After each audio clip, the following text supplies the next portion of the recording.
করা হচ্ছে তোর, তাই না? ওকে বলেছি না যখন আমার বয়ফ্রেন্ড আমার রুমে আসবে তখন তুই উকি ঝুঁকি মারবি না। এত বড় সাহস তোর, আর কখনো মারবি তুই উকি ঝুঁকি? না ভাবি, আমি আর কখনো কিছু দিব না। না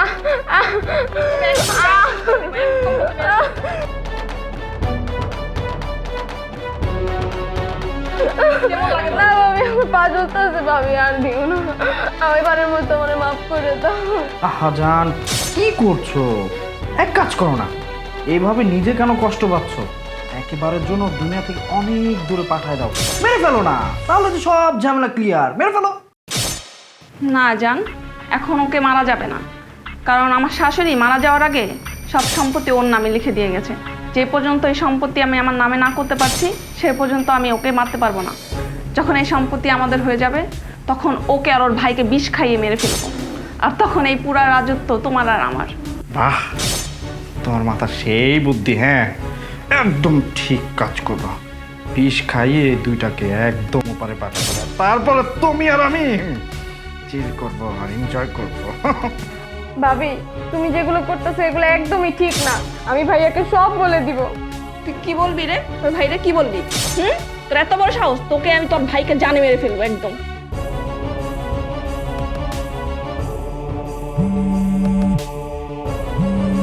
এই চুপ থাকো, আমার হাজবেন্ড ফোন দিছে। হ্যাঁ হ্যালো জান। তোমরা কি করো? এই তো তোমার বোন আর আমি মিলে একসাথে টিভি দেখতেছি। নিখিলের ফোনটা দাও তো, ওর সঙ্গে একটু কথা বলি। ও আচ্ছা, তুমি ওর সাথে কথা বলবা? দিচ্ছি, মিট করে দিই। শোন, তুই যদি তোর ভাইকে কিছু বলছিস তাহলে তোকে জান মেরে ফেলবো। হ্যাঁ জান, এই নাও তোমার বোনের সাথে কথা বলো। হ্যালো ভাইয়া। তোর কি অবস্থা রে? এই তো ভালো, তুমি কেমন আছো? হ্যাঁ ভালো আছি। তোর পড়াশোনার কি অবস্থা? এই তো ভালো, তুমি কবে আসবে? হ্যাঁ হ্যালো জান, ও ও ও একটু ব্যস্ত, ওর একটা ফোন আসছে, তুমি পরে কথা বলো, এখন রাখি। হ্যাঁ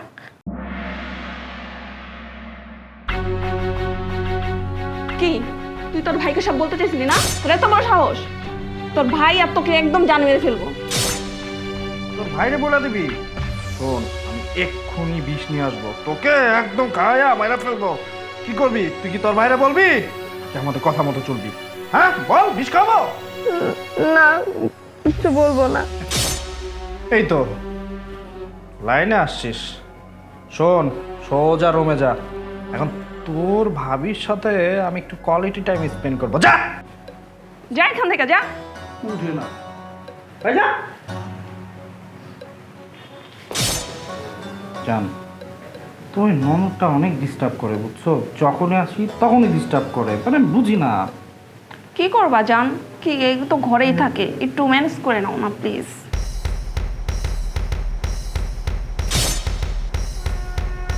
হ্যাঁ, শুধু তুমি দেখে মানায় নিতেছি, অন্য কেউ হলে মানায় নিতাম না, বুঝছো? জানি তো জান।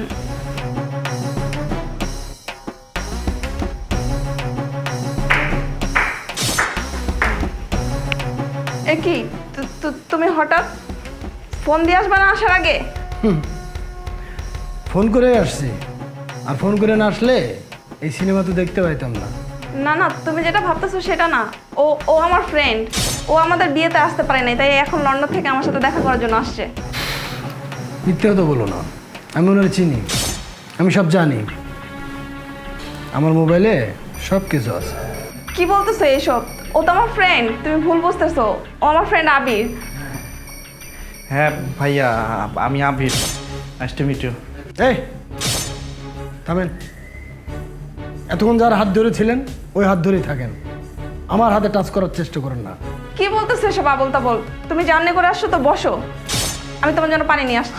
আমার বসতে হবে না, আর মিথ্যে কথা বলতে যাও না, আমি সব জানি, সব কিছু আমার কাছে আছে।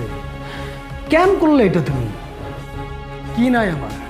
আমার বাড়ি আছে, আমি ভালো চাকরি করি, আমি তোমাকে মাস মাসে টাকা পাঠাচ্ছি, সবই তো। মাত্র দুইজন মানুষ, তুমি আর আমার বোন, তাতেও তুমি সুখী হতে পারো নি। এই তার নমুনা। তুমি এত কিছু কেন করছো সম্পত্তি লোভে? এই সম্পত্তি কার? আমার, তোমার? তুমি আমার ওয়াইফ, তাহলে এই সম্পত্তি কার? তোমার না? তুমি এটা বুঝো নাই, হ্যাঁ? কিন্তু সম্পত্তি তুমি পাবে না। তুমি যেটা পাবা সেটা হচ্ছে ডিভোর্স লেটার, সাথে তোমার কাবিনের টাকাটাও আমি দিয়ে দেবো। যাও, এদের হাত ধরেই চলে যাও। ঠিক আছে, তুমি যেহেতু সব জেনে গিয়েছো, তাহলে আমি তোমাকে সব কিছু বলে দিচ্ছি। আমি আবিরকে অনেক ভালোবাসি, আর আমি আবিরকে বিয়ে করব। আর আমি আবিরের সাথে এখন এখান থেকে চলে যাচ্ছি। চলো আবির। কি হলো? দাঁড়াও, আমারও তো কিছু কথা আছে, তাই না? কথা শেষ করি, তারপর যাও। শোনো, আমি তো এই সম্পত্তির প্রেমে পড়েছিলাম, তোমার নাম। তোমাকে যেহেতু তোমার হাজব্যান্ড ডিভোর্স দিয়ে দিচ্ছে, সম্পত্তিও তুমি পাবা না, তোমার লাইফে আমি কেন থাকবো? হ্যাঁ, কি বলো এইসব? তুমি আমাকে ভালোবাসতে না? আমি তোমাকে ভালোবাসতাম না, আমি তোমার এই পুরো সম্পত্তিটাকে ভালোবাসতাম। যেহেতু এই সম্পত্তি তোমার না, সো আমি তোমার লাইফে থাকতেছি না। আরেকটা কথা, তুমি ব্যতীত আমার লাইফে আরো 4-5টা গার্লফ্রেন্ড আছে। আর যাদের টাকা বেশি থাকে আমি তাদের বয়ফ্রেন্ড হই, বুঝছো? বলতে পারো আমি প্লে বয়। শোনো, তোমার হাজবেন্ড যেহেতু তোমাকে বের করে দিচ্ছে, কোনো একটা জায়গায় থেকে যাও, আমি আমার বাসায় যাই। আর শোনো, পাদ্দার আমার সাথে কন্ট্যাক্ট করার চেষ্টা করবে না, ওকে? আবির,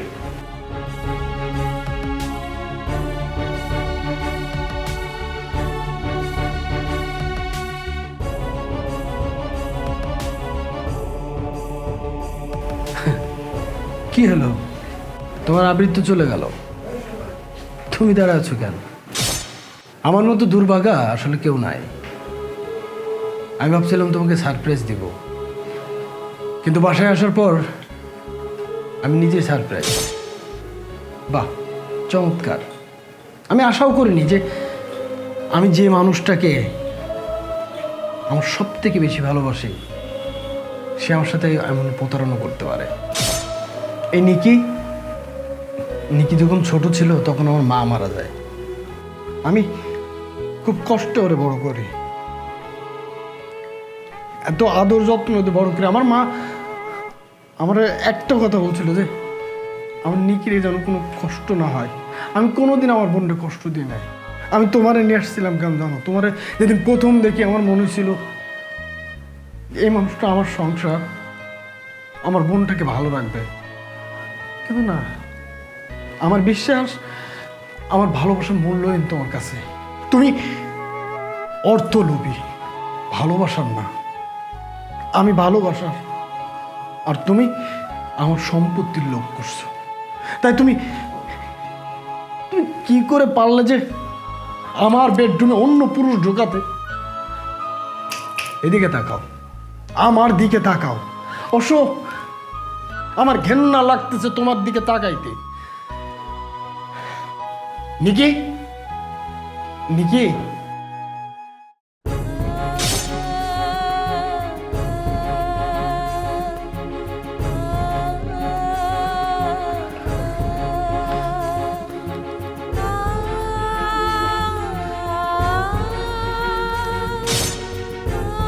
তুমি এর পায়ে গরম পানি দিছো, সারা শরীরে মারের দাগ।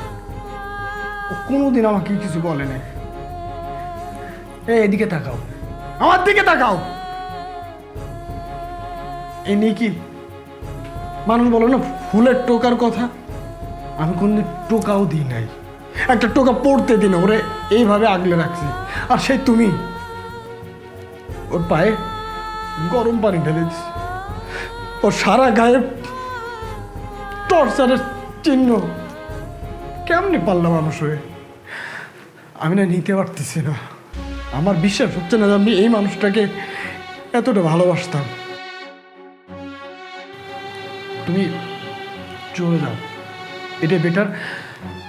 চলে যাও, আমি আমার বোন নিয়ে ভালো থাকবো। আমি তোমার সব টাকা দিয়ে দিব, তোমার কাবিনের টাকা যা যা আছে আমি সব পাঠিয়ে দেবো। তুমি চলে যাও, দরকার নাই। খবর করে দাও। তোমার পায়ের নিচে আমার জায়গা, আমার মাফ করে দাও। আমারে টাচ করবা না। যে হাত দিয়ে অন্য মানুষের ছুঁইছো সে হাত দিয়ে তোমার আমাকে টাচ করার কোনো অধিকার নেই। উঠে দাও, ওঠো। প্লিজ তোমার পায়ের নিচে আমাকে একটু জায়গা দাও। আমার এই পুরো দুনিয়ায় যাওয়ার কোনো জায়গা নেই, আমাকে একটু মাফ করে দাও। তোমার অনেক জায়গা আছে। যারা লোভী হয়, আমি ভালোবাসার কাঙ্গাল ছিলাম, তুমি তো অর্থ লোভী। এই আবিরের মতো অনেক পুরুষ তুমি পেয়ে যাবে। Go out. বোন, আমি তোমার সাথে অনেক অন্যায় করছি, তুমি আমাকে মাফ করে দিও। আমি তোমার অনেক অত্যাচার করছি। ভাবি তুমি এগুলো কি করতেছো? আরে ভাইয়া অনেক নাটক হয়েছে, নাটক বন্ধ। আউট, ওঠো, আউট। আর কোনোদিন যেন তোমার মুখ না দেখতে হয়। আমি আমার বোন নিয়ে থাকবো। চল। আমার না তোমাকে আর সহ্য হচ্ছে না, দেখতে ইচ্ছা করতেছে না। প্লিজ আমার সামনে থেকে চলে যাও, যাও।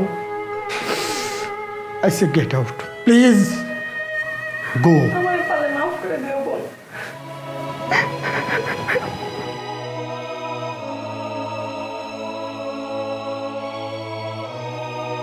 তুই আমাকে এতদিন কেন বলিস না? ভাইয়া একা একা কষ্ট করছিস, আমাকে বলবি না তুই? তাহলে আমি তোর কাছে, আমার কাছে তোরে নিয়ে যেতাম। চল, তোর আগে ডাক্তারের কাছে নিতে হবে। চল ওঠ। মনে পড়ে গেল সেই গানটির কথা। লাঙের আশা কইরা তোমার ভাতারের বাচ্চাঙ্গে, ও তোমার লাঙ্গে গো আধা পথে নিয়ে কমর ভাঙ্গে। যদিও গানটির শব্দচয়ন একটু কুরুচিপূর্ণ, কিন্তু সার্বিক অর্থে খুবই অর্থবোধক এই গানটি, যা আমাদের এই গল্পটির সাথে হুবহু মিলে যায়। বন্ধুরা, আমাদের এই ভিডিওটি তোমাদের কেমন লাগলো তা কমেন্ট করে জানাও। আর ভালো লাগলে অবশ্যই শেয়ার করতে ভুলবা না। আমাদের গল্পগুলি যদি সবসময় দেখতে চাও তাহলে পেজটি ফলো দিয়ে রাখো। ধন্যবাদ।